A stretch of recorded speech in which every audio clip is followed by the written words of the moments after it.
Joining us live from DC is Abdullahi Boru Halakhe. He is an African security and policy analyst. Welcome. So this, of course, as we mentioned, isn't the first time Kigali signed such a deal, although the one that they signed with Britain to take asylum seekers was scrapped. Why exactly is Kigali doing this? I think one thing that Kigali has really mastered is to address or find ways of addressing the anxiety of Western countries.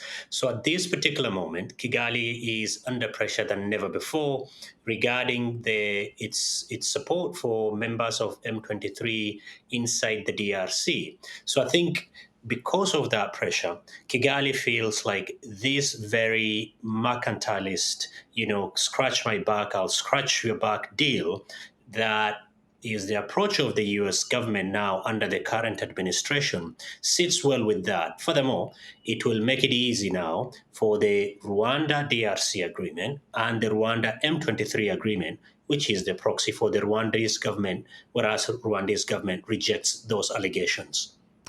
Okay, so the migrants that are proposed to be moved from the US to Rwanda, they are somewhat of a pawn in this deal that the US has been brokering between Rwanda and about the conflict in Eastern Congo.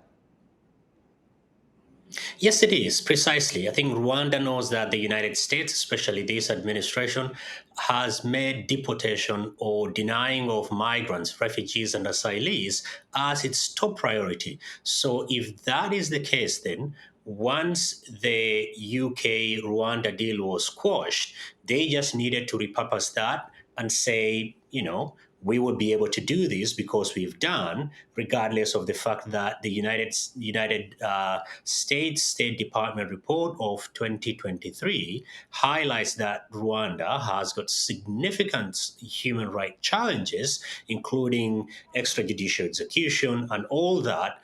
They were willing to pawn these and use, people who are desperately seeking asylum and refugee to be used as such. So Rwanda, never mind, has signed the Organization of African Union's 1969 Refugee Convention, 1951 Refugee Convention, all goes against this. But then again, this is the era that we are living in where everything is purely transactional. Human rights is just a mere inconvenience.